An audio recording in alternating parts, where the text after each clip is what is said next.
Lordlium Orthotics 1, chapter number 3, compound deformities. Compound deformities क्या होती हैं?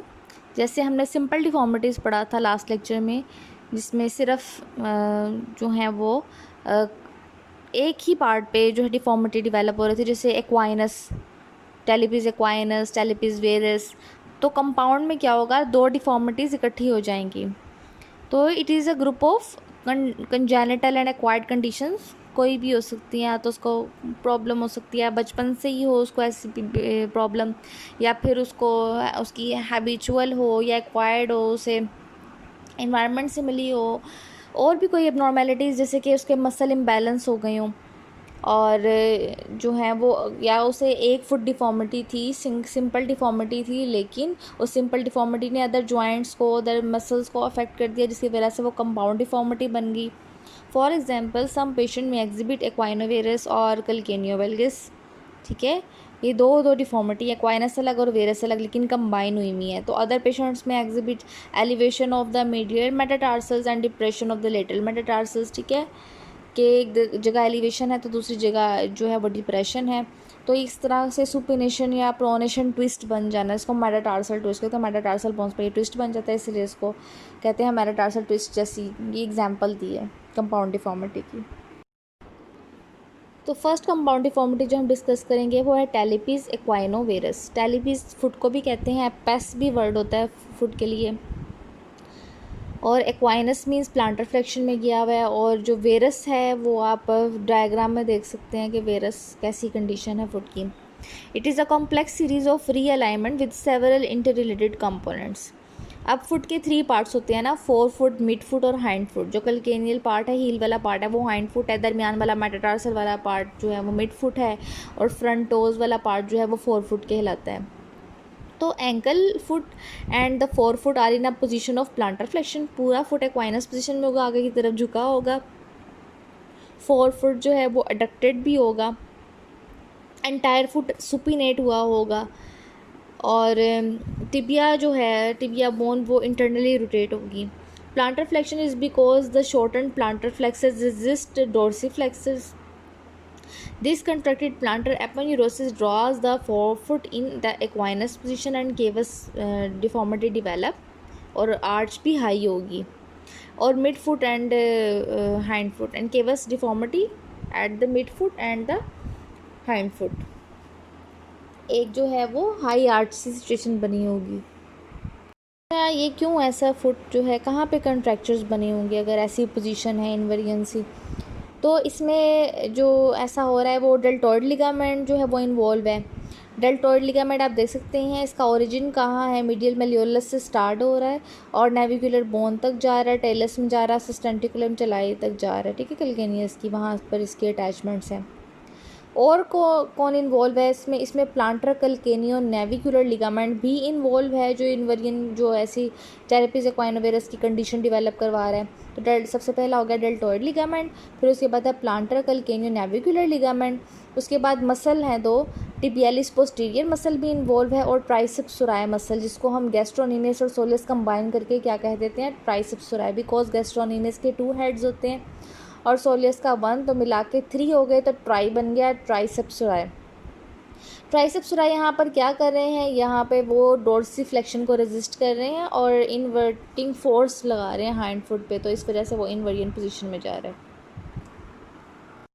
Here is a figure where I show the tibialis posterior muscle and tibialis posterior tendon, medial malleolus and tibia.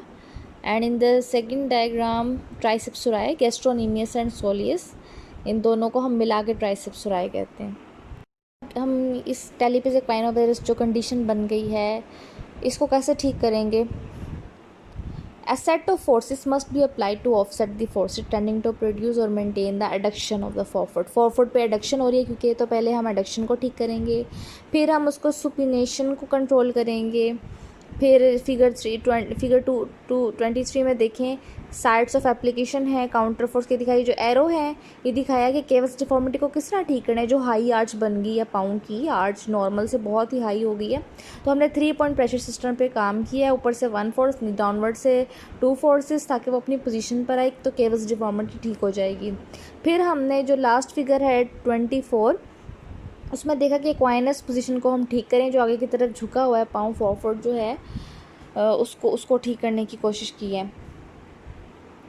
जो ये mechanical forces हमने apply की, एक order आपने देखा होगा कि पहले बात की कि जो 4 फुट है उसकी रिडक्शन को ठीक करेंगे, फिर जो सुपीनेट फुट हुआ है उसको ठीक करेंगे, फिर एक्वाइनस को ठीक करेंगे, जिस तरह डायग्राम है।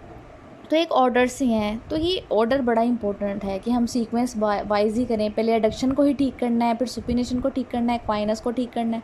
ये नहीं कि पहले हम एक्वाइनस को ठीक करें, फिर सुपिनेशन को ठीक करें, फिर एडक्शन को। ऐसा करने से क्या होगा, एक रोकर बॉटम डिफॉर्मिटी होती है फुट की, वो डेवलप हो जाएगी, जो इस फिगर में दिखाई गई है। बच्चे का देखो नीचे से गोल पाँव हो गया, ठीक है, इसको कहते हैं रोकर बॉटम। रोकर बॉटम जो है ये एक झूला होता है, रोकर बॉटम ना उसके नेम से है कि नीचे से गोल होता है, ठीक है। तो ऐसे डिफॉर्मिटी डेवलप हो जाएगी अगर आप ऑर्डर के अकॉर्डिंग नहीं चलेंगे तो और ये मेटाटार्सल जॉइंट्स पर हुई है। External forces must may be also applied by means of surgery, cast, orthosis और shoe correction, but the order of application और contact forces। वो कह रहे हैं कि कोई भी सर्जरी या कास्ट वगैरह जो भी हम जिस तरीके से भी इसको ठीक कर रहे हैं, यानी कि फोर्सेस इसी तरह ही अप्लाई करनी है। आइदर हम सर्जरी के थ्रू कर सकते हैं, कोई ना कोई कास्टिंग के थ्रू कर सकते हैं, पाँव को उस तरफ उस डायरेक्शन में मोड़ के कास्टिंग कर दी, या कोई ऑर्थोसिस या कोई शू वगैरह ऐसे दे दिए। लेकिन हमारा जो मेन गोल होगा ठीक करने का, ट्रीटमेंट का, वो इसी ऑर्डर पे होगा कि पहले हम adduction, then supination, then equinus position deformity को ठीक करेंगे। The next compound deformity we are going to discuss is pes valgoplanus. Pes means foot, valgus means जो आपको डायग्राम में दिखाया था फुट की किस तरह पोजीशन है, और प्लेनस मीन्स के फ्लैटनिंग हो रही है। There is a flat foot deformity and along with the 4 foot in supination and abduction. अब जो 4 फुट है, जो front part of the foot है, वो सुपिनेट भी हो रहा है और साथ कहाँ जा रहा है, एबडक्शन में, बाहर की तरफ। तो जो कंपोनेंट्स हैं, जो ये सारी इसमें पेस वेल्गोप्लेनस जो है वो क्योंकि कंपाउंड डिफॉर्मिटी है, combining of the different deformities है। तो यहाँ पे क्या क्या हो रहा है, जो हेड ऑफ द टेलस है वहाँ पर मीडियली डिप्रेस हो गया, मीडियल साइड से जो है वो डिप्रेस हो जाएगा। अब हेड ऑफ द टेलस कहाँ है, ये डायग्राम है एक जिसमें ये फुट की बोन्स दिखाई गई हैं, इसमें टेलस की बॉडी, नेक और हेड दिखाया गया है। तो जो हेड है, हेड के मीडियल डिप्रेशन हो जाएगा। उसके बाद है वेल्गस पोजीशन हो जाएगी किसकी, कलकेनियस की। जो फर्स्ट फिगर है उसमें देखो कलकेनियस जो है वो वेल्गस में जा रही है, हील बोन जो है वो वेल्गस पोजीशन में जा रही है। और क्या होगा इसके साथ, 4 फुट जो है वो सुपीनेट हो जाएगा और एबडक्शन में जा रहा होगा। और ये हम पाऊँगे, ये हम पीछे से देखेंगे पाऊँ के कि 4 फुट जो है वो हमें बाहर नज़र आएगा। पीछे से अगर हम देखेंगे तो 4 फुट हमें सुपीनेट होता हुआ और एबडक्शन में जाता हुआ नज़र आएगा अगर हम हाइंड पीछे से देखेंगे। तो 3 बेसिकली जो है वो कम्बिनेशन हो गए, medial depression of the head of the talus, valgus position of the calcaneus, और 4 फुट सुपीनेट और एबडक्ट हो रहा है। फिगर में डिफ्रेंशिएट किया है कि जैसे ये एक पाँव की न्यूट्रल पोजीशन दिखाई है, फिर दिखाया अगर प्रोनेट होगा तो कैसा नज़र आएगा, सुपीनेट होगा तो कैसा नज़र आएगा। प्रोनेशन और सुपीनेशन को क्लियरली इन्होंने डिफ्रेंशिएट किया हुआ है। और दूसरी जो है 4 फुट एडक्शन दिखाई है, 4 फुट एडक्ट होता हुआ कैसा नज़र आएगा। वेल्गोप्लेनस की वजह से टेलस पर क्या होगा, टेलस बोन पर, ये जो ग्रीन एरिया दिखाया गया है फिगर में ये टेलस है, ठीक है। The talus is rotated so that its head is forced medially and downward, medial और डाउनवर्ड हो जाएगा। Rotation and depression of the talar head cause the medial displacement of the line of the action of the force exerted by the talus on the sustentaculum tali, ठीक है। Tells जो है उसके medial depress होने की वजह से सस्टेंटिकुलम चलाई पर भी फोर्सेस पड़ेंगी अब नॉर्मल, और जिसकी वजह से जो मीडियल साइड है कलकेनियस की, हील बोन की, वो डाउनवर्ड हो जाएगी। अब कलकेनियस पे क्लियरली क्या होगा, inward rotation of the superior surface of the calcaneus while the posterior portion is rotated outwardly. Superior portion जो है वो इनवर्ड और पोस्टीरियर पोर्शन जो है वो आउटवर्ड होगा। The outer rotation of the posterior portion of the calcaneus displaces the line of the pull of the Achilles tendon laterally. जो tendon को भी डिस्टर्ब कर रहा है, उस पर खिंचाव पड़ रहा है अजीब सा।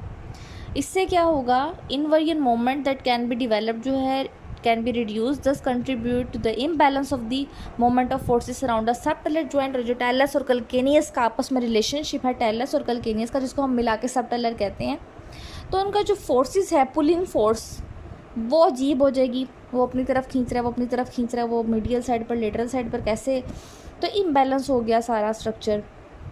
अब क्या होगा, सबटेलर जॉइंट जो है वो ई वेरिएंट कंडीशन भी डेवलप करता है। फोर फुट और हाइंड फुट पे कैसे असर पड़ेगा। Hind foot goes in a position of pronation. The foot flow reaction on the forefoot tend to prevent the forefoot from assuming the same pronated position as the hind foot। वो अगर एक week है तो दूसरा जो है वो उसके ऑपोजिट तो काम करेगा, लेकिन जब ऑपोजिट काम होता है तो वो एक्स्ट्रा भी हो सकता है। तो वो जो है वो एक्स्ट्रा फोर्स लगाने से भी अक्सर जो है वहाँ पे कंट्रैक्चर वगैरह बन जाते हैं। तो counter forces exerted by the floor on the forefoot tend to force it into the relative supination with respect to the hind foot। Because of the pronation of the hind foot, the deltoid ligament is stretched, while the lateral collateral ligament and the lateral portion of the capsule of the joint are contracted. The calcaneocuboid ligament may be contracted। क्या क्या हो गया यहाँ पर four foot और hind foot पर। अब क्या, हाइंड फुट जो है वो कहाँ पे जा रहा है, प्रोनेशन पे, और फोर फुट कहाँ लेके जा रहा है उसको उसकी प्रोनेशन वाली फुट, जो हाइंड फुट की जो प्रोनेशन वाली सिचुएशन है उसको ठीक करने की कोशिश कर रहा है। वो एक्स्ट्रा फोर्सेस लगा रहा है, काउंटर फोर्सेस लगा रहा है। अब जो काउंटर फोर्सेस जो लगा रहा है वो सुपिनेशन की तरफ लेके जा रहा है हाइंड फुट को, कि तुम प्रोनेशन पे ना जाओ, तुम सुपिनेशन की तरफ चले जाओ। हाइंड फुट को लेके जा रहा है फोर फुट। और जो हाइंड फुट जो प्रोनेशन में जा रहा था वो क्या कर रहा था, यहाँ पे डेल्टोइड लिगामेंट को भी खींच रहा था अपनी तरफ। लेटरल कोलेटरल जो उसके जो लेटरल जो साइड पर जो कोलेटरल लिगामेंट होते हैं जो साइड पे मौजूद होते हैं, ठीक है, डेल्टोइड लिगामेंट के इर्द गिर्द लेटरल साइड पर जो भी मौजूद थे ओल्ड लिगामेंट वो कंट्रैक्ट हो गए, ठीक है। और फिर कैलकेनियोक्यूबॉइड लिगामेंट जो है इनकी वजह से, कैलकेनियोक्यूबॉइड जहाँ पर कैलकेनियस क्यूबॉइड बोन के साथ अटैच होती है वहाँ पे एक लिगामेंट होता है, जो कैलकेनियोक्यूबॉइड लिगामेंट है वो भी अपनी जगह फिर कॉन्ट्रैक्ट हो रहा है इनकी वजह से। इस फिगर में शो किया है deltoid ligament, talonavicular and tarsus bones दिखाई हैं। पहले आपको टेल और नेविक्यूलर जॉइंट देख लें नीचे डायग्राम में। टेलो नेविक्यूलर, जहाँ पर टेलस नेविक्यूलर बोन के साथ अटैच हो रही है तो वहाँ पर टेलो नेविक्यूलर जॉइंट बन गया। और टार्सस बोन जो है, ये कलरफुल डायग्राम है एक, ये सारी टार्सस बोन दिखाई हुई हैं। कैलकेनियस आता है, टेलस आता है, नेविक्यूलर, क्यूबॉइड, क्यूनिफॉर्म, ठीक है, सारी आ जाती हैं, टार्सस बोन्स है सारी। तो जो अब जो स्पेस कैलकेनियोवैल्गस पोजीशन की वजह से जो नॉर्मल अलाइनमेंट है टेलो नेविक्यूलर जॉइंट की वो भी चेंज हो जाएगी। नेविक्यूलर जो बोन है वो मीडियल और डाउनवर्ड हो जाएगी, और कैलकेनियस और क्यूबॉइड पर भी इस अलाइनमेंट से फ़र्क तो पड़ेगा ही, वो भी डाउनवर्ड और लेटरल हो जाएगा जो क्यूबॉइड फोर्सेस पड़ेंगी। At the same time the first and the second cuneiform are rotated inward and downward, क्योंकि सारे टार्सस बोन्स एक दूसरे के साथ अटैच होती हैं तो उस पर क्या पड़ेगा, वो भी इनवर्ड और डाउनवर्ड हो जाएगा। अब ये है कि टेंडेंसी है कि बोन्स जो है मीडियल साइड पर वो एक दूसरे से सेपरेट हो रही हैं, उन पर कंप्रेशन पड़ रहा है क्योंकि, while those on the lateral border are subjected to increase compression, और दूसरी साइड पर जो है वो कंप्रेसिव फोर्सेस बहुत ज़्यादा लग रही हैं। अब जिस तरह बोन्स अफेक्ट हो गई, बोन्स की अलाइनमेंट अफेक्ट हो गई, इसी तरह मसल्स पर क्या असर पड़ा। एक तो जो लेटरल डिफ्लेक्शन हो रही है, एक्लिस टेंडन में पीछे बताया था, तो उसकी इफेक्टिवनेस कम होगी, और क्योंकि उसके साथ गैस्ट्रोनीमियस और सोलिस मसल्स भी अटैच होते हैं तो उन पर भी इनवेरिएंट मोमेंट ऑफ फोर्स पड़ रही है। अब टिबियालिस पोस्टीरियर जो है उस पर स्ट्रेचिंग फोर्स पड़ रही है, और due to the deflection of the tibialis anterior tendon the invariant moment of the foot is reduced, the peroneal tendons contracted as the result of chronic malposition of the bones resist supination at the subtalar joint, the short plantar muscles are also involved in the pes valgoplanus। तो ये सारे muscles जो हैं वो involve हैं एक्रिस tendon, tibialis anterior tendon की वजह से टिबियालिस पोस्टीरियर भी हो गया, और पेरोनियस टेंडन भी इन्वॉल्व हो गया, और शॉर्ट प्लांटर मसल्स भी इन्वॉल्व हो गए। तो ये मैंने डायग्राम में भी दिखाया कि गैस्ट्रोनीमियस मसल कहाँ लोकेट कर रहे हैं, सोलियस मसल कहाँ है, एक्लिस टेंडन कहाँ से आ रहा है। देखो इन दोनों के साथ अटैच है, एक्लिस टेंडन बिल्कुल करीब है, इसकी वजह से इसको भी इफेक्ट होगा। और नीचे मैंने दिखाया पेरोनियल टेंडन जो आ रहा है। तो ये सारे मसल्स जो हैं वो आहिस्ता आहिस्ता इन्वॉल्व होते जाएंगी, जो पेस वेल्गोप्लेनस पोजीशन को एक बहुत ही सिवियर डिफॉर्मिटी डेवलप कराएंगे। ये जो भी पेस वेल्गोप्लेनस की वजह से जो अनैटमी पर बोन्स की फ़र्क पड़ रहा है और मसल्स भी इन्वॉल्व हो रहे हैं, इन सब की एक्टिविटीज़ की वजह से क्या हो रहा है, एक तो जो है लॉन्गिट्यूडनल आर्च, आपने सुना होगा जो आर्च है, मीडियल आर्च, लॉन्गिट्यूडनल आर्च। तो जो है वो आर्च जो है वो क्योंकि प्लेनस है तो फ्लैट हो रही है, आर्च कम हो रही है, लोअरिंग ऑफ द आर्च हो रही है।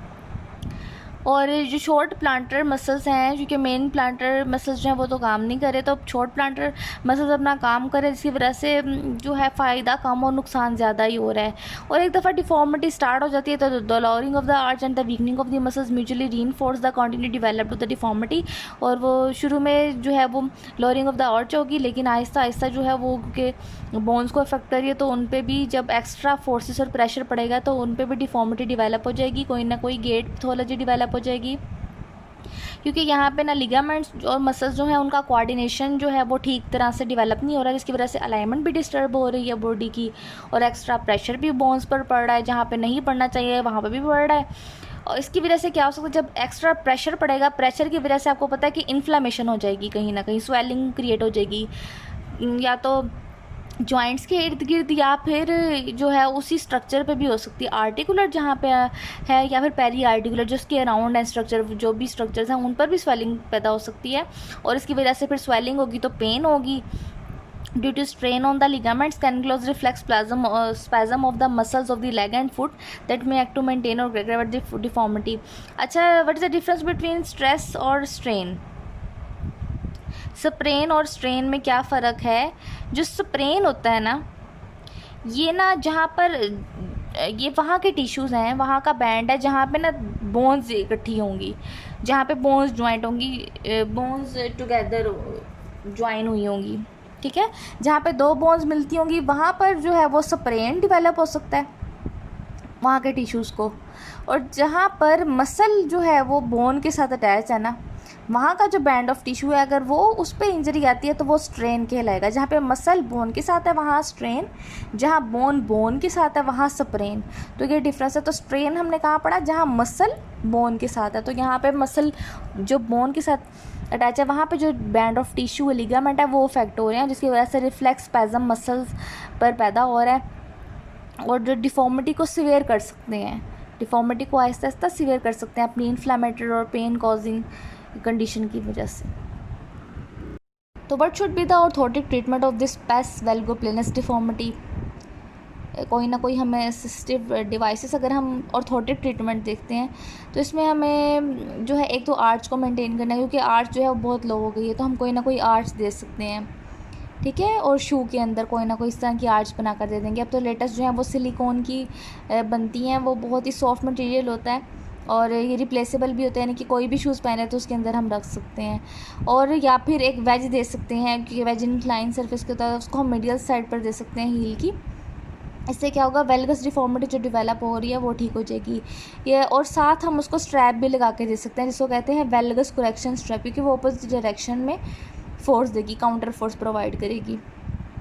और अब तो है वो क्रॉस वेज भी आ गई है, जो हैंड फुट के साथ 4 फुट को, जो भी हैंड फुट और 4 फुट की डिफॉर्मिटी है उन दोनों को इकट्ठे भी ठीक कर सकते हैं, क्योंकि वो क्रॉस की तरह बनी होती है वेज, वो आगे भी जा रही होती है और हैंड फुट पे भी जा रही होती है, तो क्रॉस सा बना होता है उस वेज पे, इसलिए उसको क्रॉस वेज करते हैं, ताकि वो एट अ टाइम जो है वो हैंड फुट और 4 फुट दोनों को जो है वो counter force at the same time provide कर सके। और पेशेंट वेरी करता है, किसी की कितनी है सिवेरिटी, किस सिवेरिटी के लिहाज से जो है वो पेशेंट वेरी करता है, तो उसी के लिहाज से फिर ट्रीटमेंट भी होगा।